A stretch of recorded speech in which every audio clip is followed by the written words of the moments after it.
In this video, I want to introduce you to the idea of the Riemann sum. What's that have to do with antiderivatives and integration? Well, it's a very big thing. And I'm going to show you an application of the antiderivative, and by developing this thing, the Riemann sum. Now, Riemann, Bernhard Riemann, German mathematician, in the 1850s, he was one of the group of mathematicians who really gave a rigorous foundation to calculus. And actually, the man who inspired that was Carl Friedrich Gauss, considered one of the top 3 mathematicians ever. Gauss was born, I think, 1777. He died in 1855. And actually, Riemann studied under Gauss and earned his doctorate a year before Gauss died. So he really was Gauss's last big student.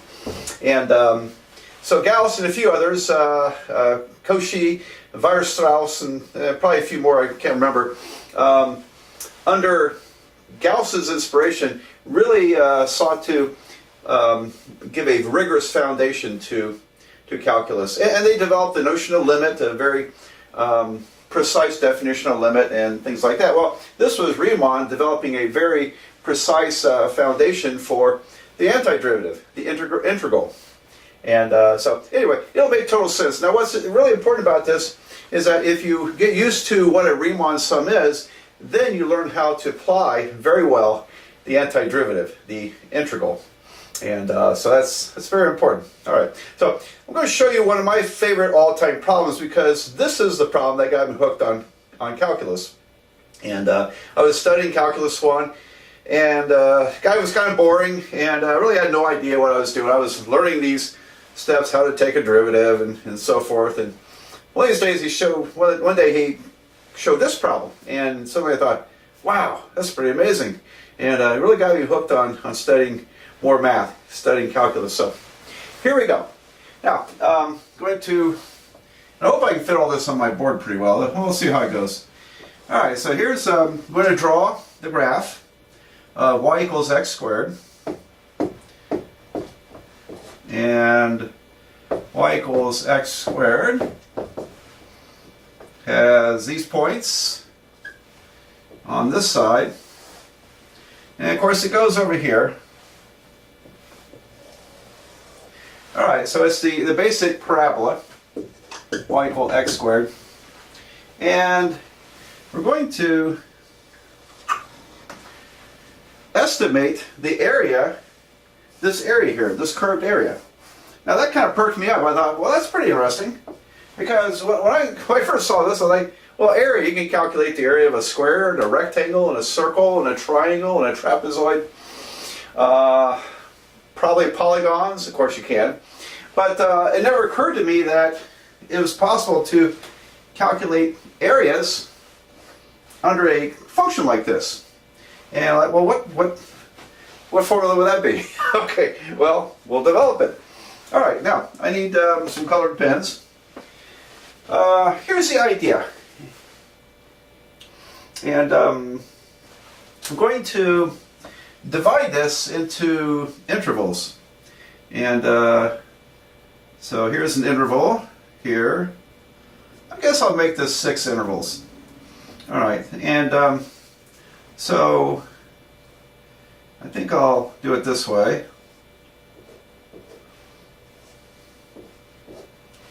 And I'm creating rectangles. Now, the area of a rectangle is easy, right? Length times width. And one more. And you can see that if I add up the areas of these rectangles, these red rectangles, pretend they're all shaded. I don't want to obscure the graph too much. But if I added up those rectangles, then I would get some estimate of the area, wouldn't I? And now it's going to be more than. In this case, the way I've drawn it, I'm going to get an overestimate of the area because they're bigger. Right? Now I could have gone underneath the curve and gotten a smaller estimate. And when you think about it, if I take a larger estimate and a smaller estimate, I know that the true area is somewhere in between, isn't it? Now, a good question is, well, how could I get a good approximation? And I hope you're thinking, well, draw more rectangles. Divide it up into more pieces. And so the more and more pieces you divide it up into, the closer these rectangles will fit that curve, and the more accurate of an area you'll get.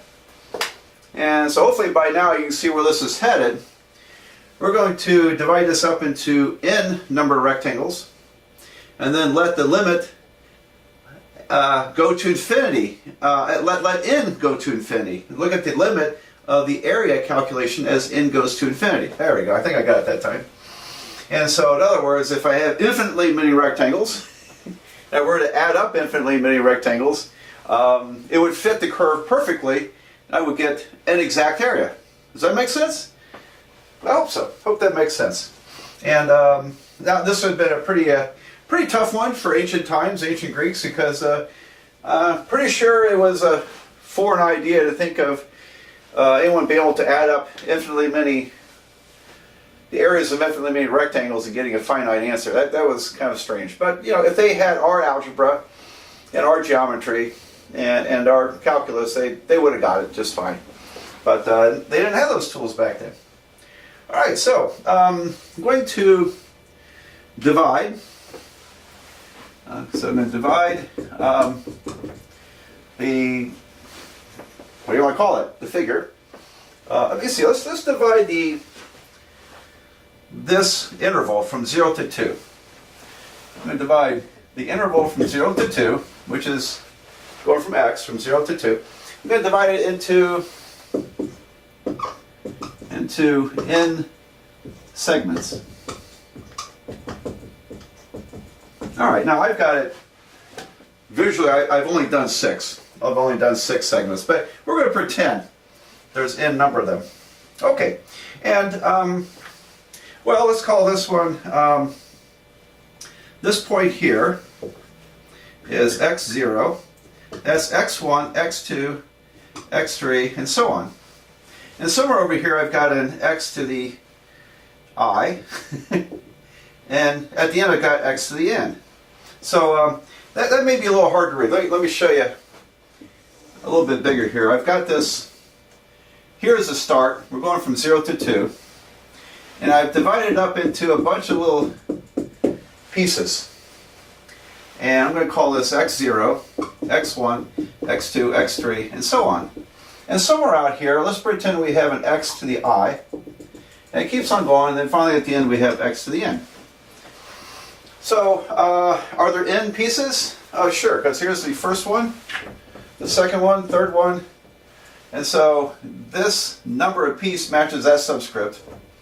And so ultimately we get to here, this last piece is the nth segment. So I have n segments. And each segment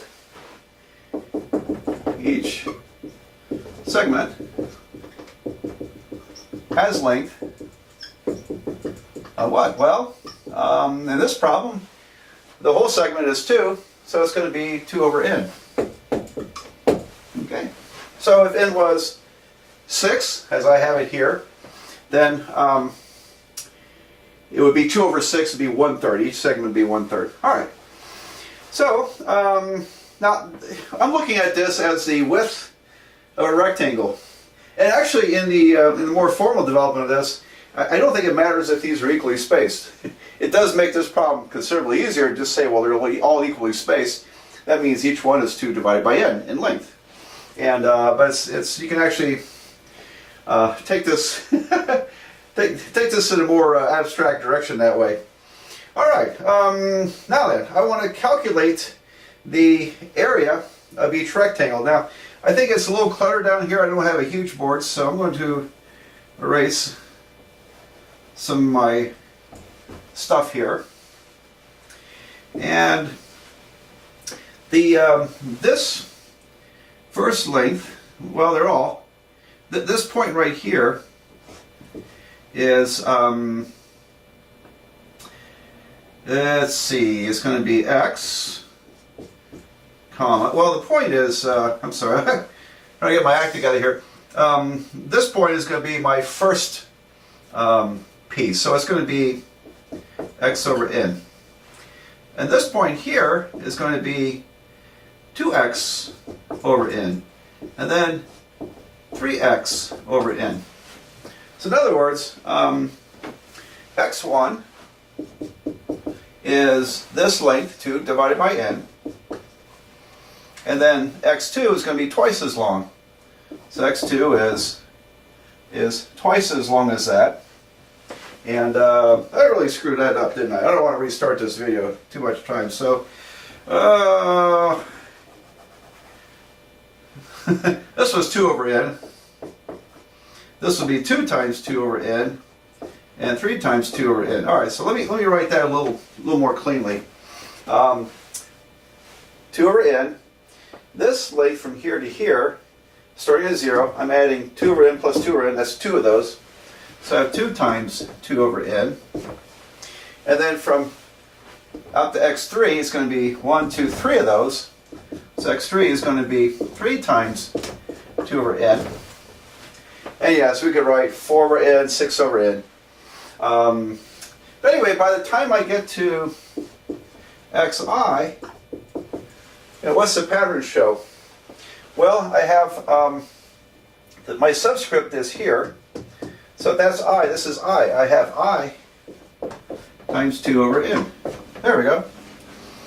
And so I've got a general formulation for idiom here. Because when I is 1, I'm looking at x1, I is 1, it's at the point 2 over n on the x-axis. And so on. When I is 2, x2, I'm looking at 2 times 2 over n, right here. Got that? Okay, good. All right, so now what? We got to calculate the height of the rectangle. So the height of a rectangle is going to be dependent upon this x value. Because here, this is the y value when you plug in that point. This is the y value when you plug in this point. So if you look at, well, let's just cut to the chase here. Let's say that this point is my generic I over x to the I. I'm sorry, x subscript I. So this is xi right here. Then the height is xi squared, isn't it? Because y equals x squared, so I get these y values by plugging in the right-hand point of the rectangle. I plug it in to y equal x squared. And so, for example, the first one is x1 squared. This will be x2 squared, x3 squared. And eventually you get to xi squared. All right, so the height of this rectangle, if this is xi, is going to be xi squared. Right? All right, so now I can calculate the area of a rectangle with using these subscripts. All right, so you can see what I'm doing. I'm developing a nice pattern here that I can use and to generate a very efficient calculation. All right, so I think you'll see that happen. All right, so when I get to a point, any point, I'll call it xi, then the y value at that point is xi squared, and that would equal to I squared times 2 over n squared. All right, I squared times 2 over n squared. Great. So the area, once in a while I lapse into cursive writing, and I've been trying to stick to nothing but printing. In class I write in cursive, but here we got a little more time to be neater about it.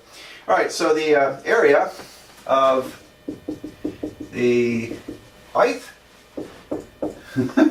the ith rectangle number I,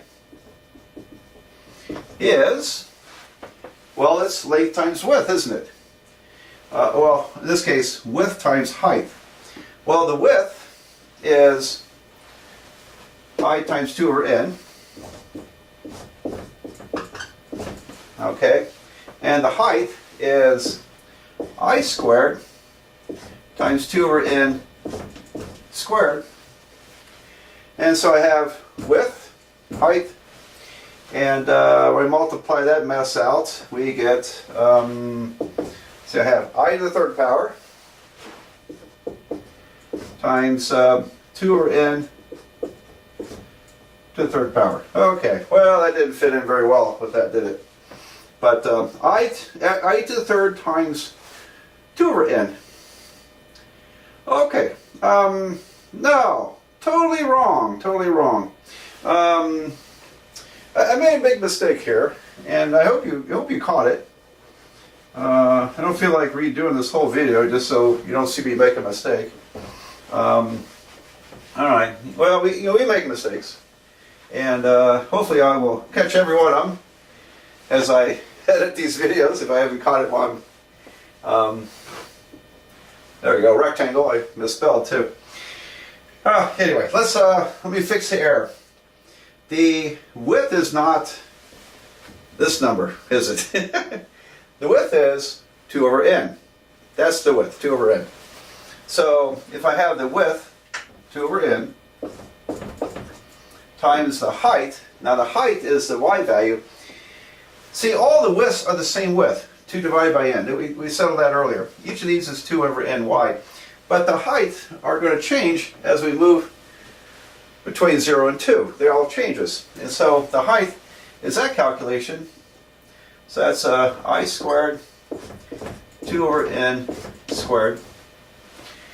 Alright, so now we have the area of the rectangle. Now we can simplify it. And it's going to be I squared times 2 over n to the third power. Alright, so it's a little cluttered there. Let me erase this part. You got that in your notes, right? Alright, so here we go. Width times height is area of a rectangle.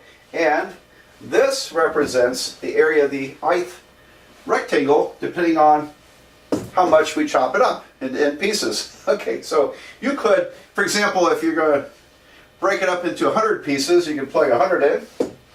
And if you're looking for the 57th rectangle, the area of the 57th rectangle would be 57 squared times 2 over 100, all raised to the third power. Whatever that is. It'd be a mess. But we could get each rectangle with that formula. So, to recap, I've broken up this object. The goal was to find the area beneath the curve, beneath the y equals x squared. And I've overestimated with these rectangles.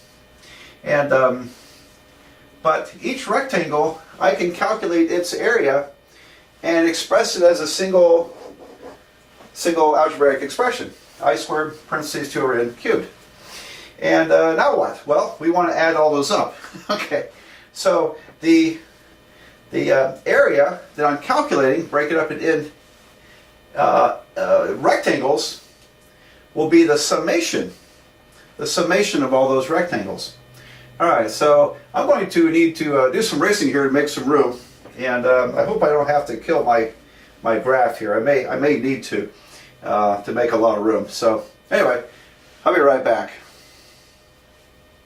Well, I'm back, and we want to now add up all the rectangles, the areas of all those rectangles.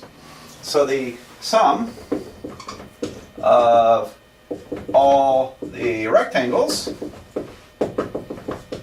and how is that going to work? Well, we have a formula for each rectangle. I'm sorry, the area of each rectangle.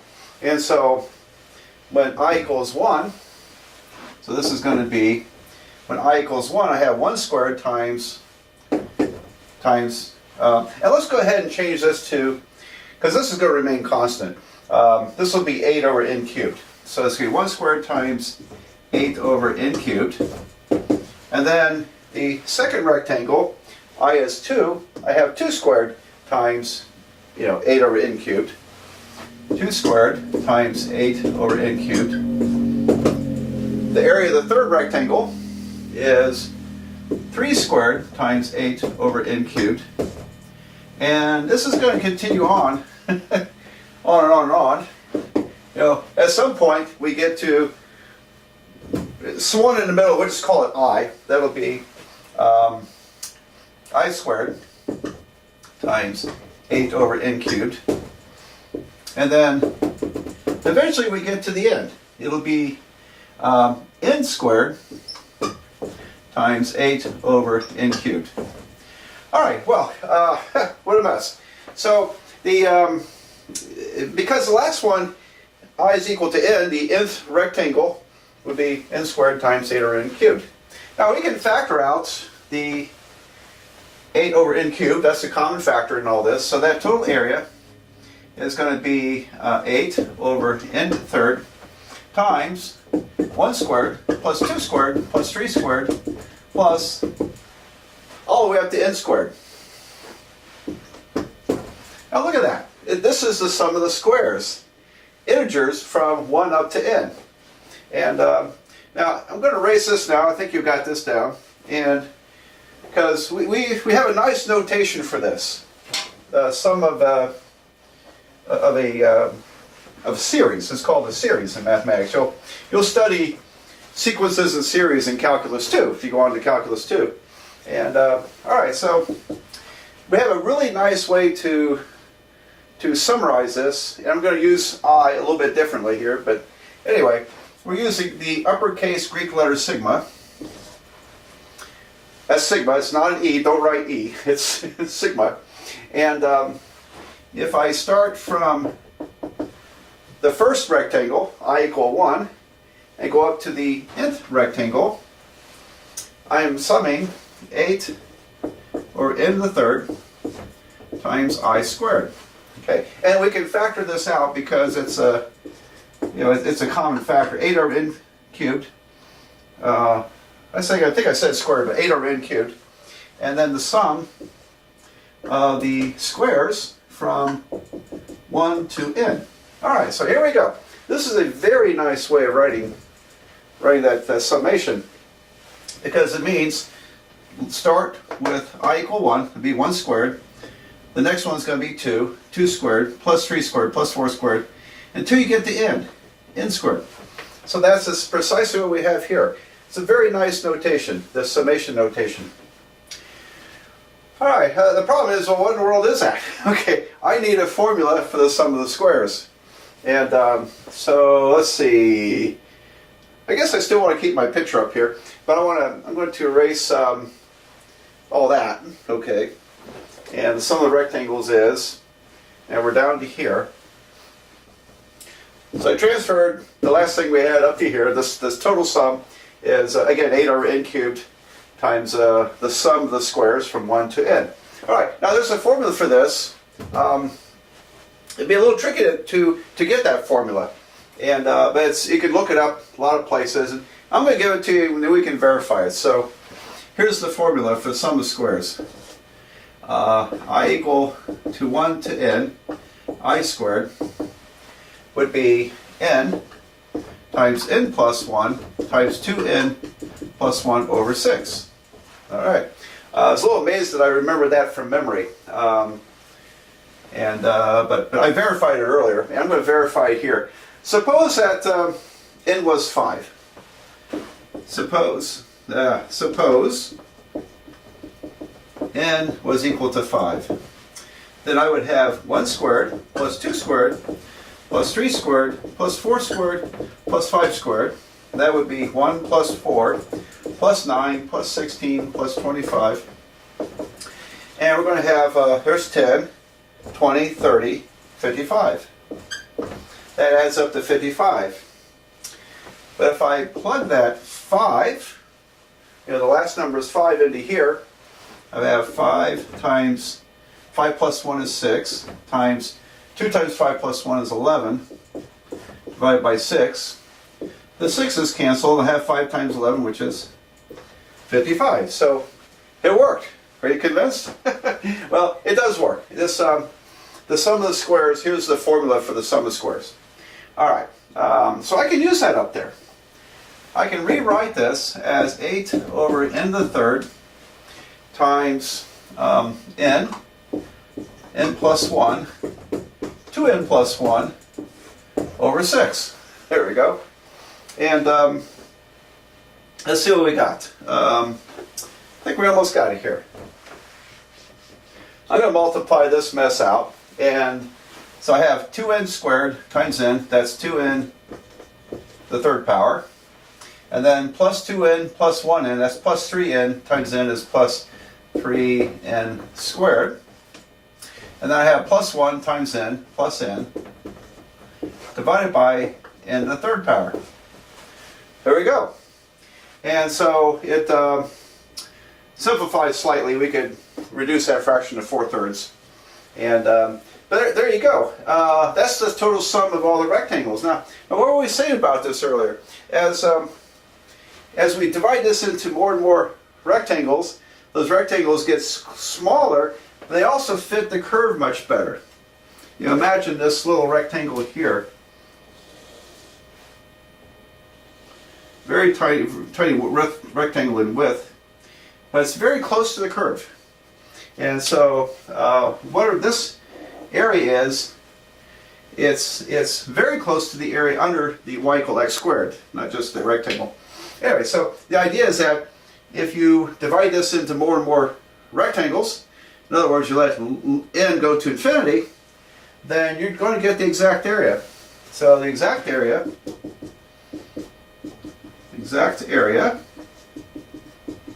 under y equal x squared down to the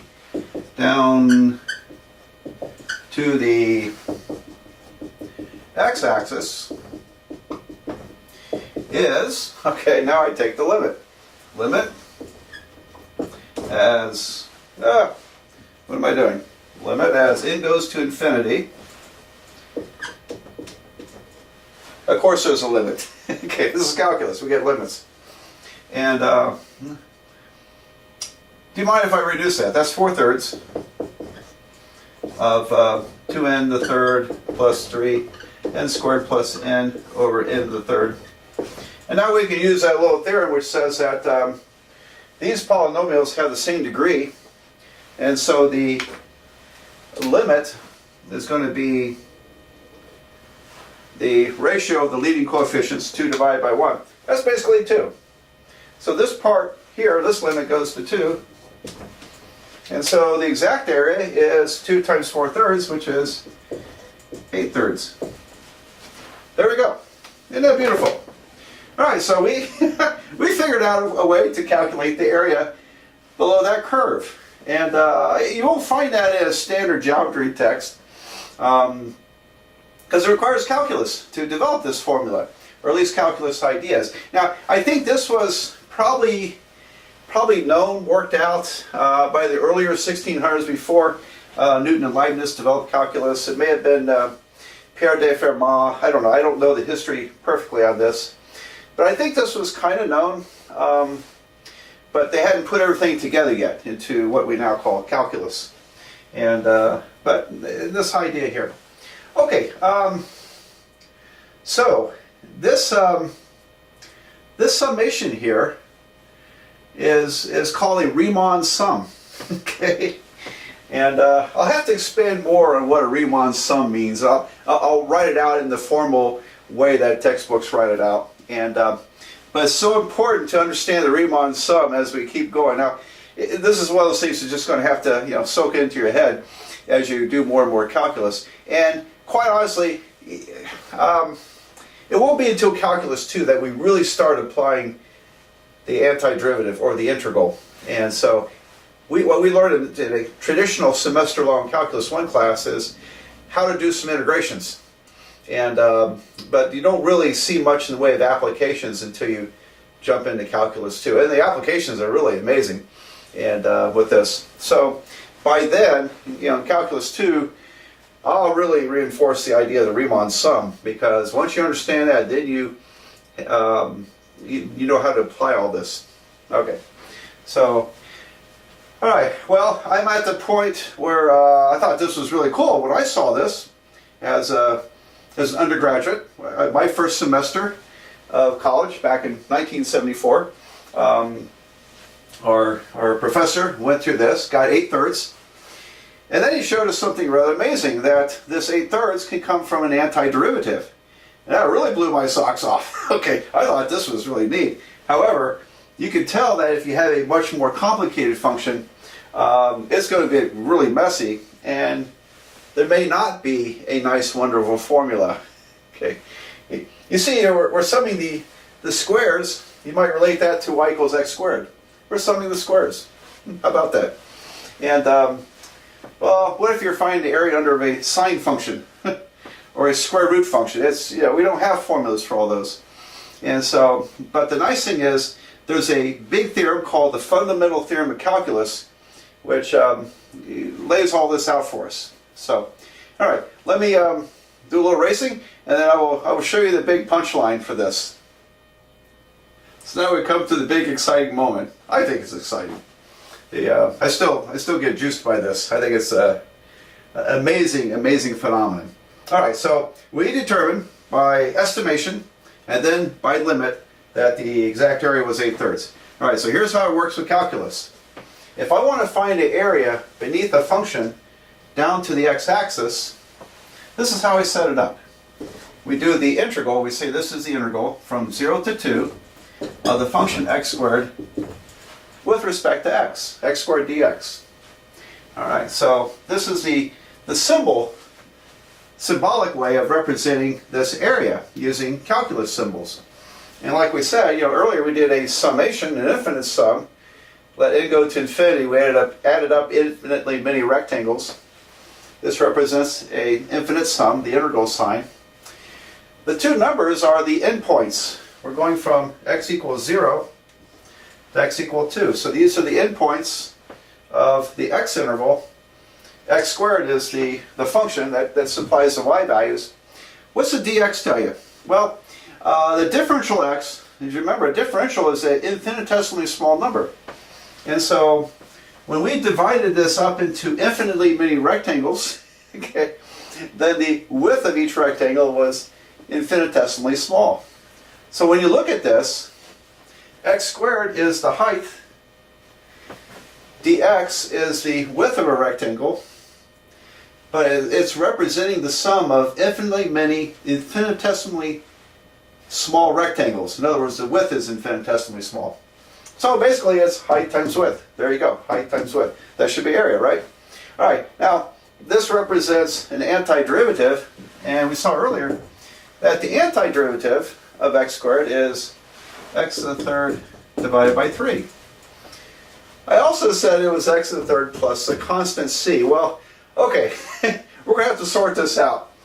This type of integral, and I have a different video on this, this type of integral is called the definite integral. When you do the definite integral, you're going to plug numbers in, you really don't need the constant. If you leave the numbers off, it's called the indefinite integral, and you need to put the plus constant. All right, if that sounds confusing, don't worry, you'll get used to it. I'll hammer that home here pretty soon.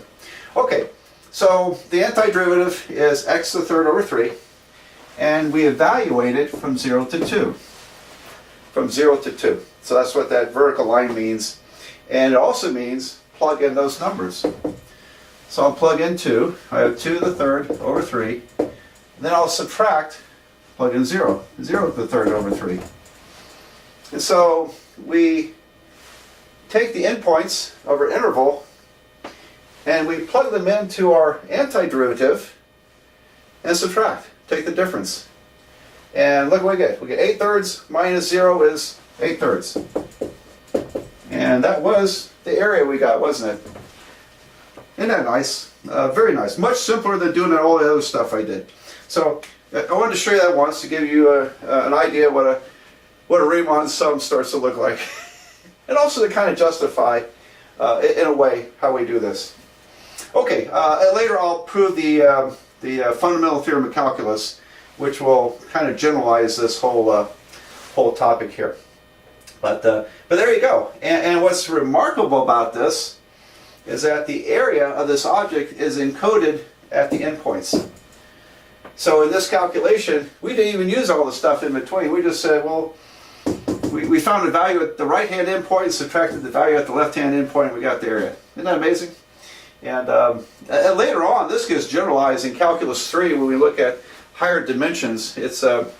We generate some higher dimensional forms of these integrals and theorems, and very amazing stuff, which has tremendous applications in physics and other areas. So, okay, well, that's my introduction to the Riemann sum and integration. And from here, we'll start working some examples.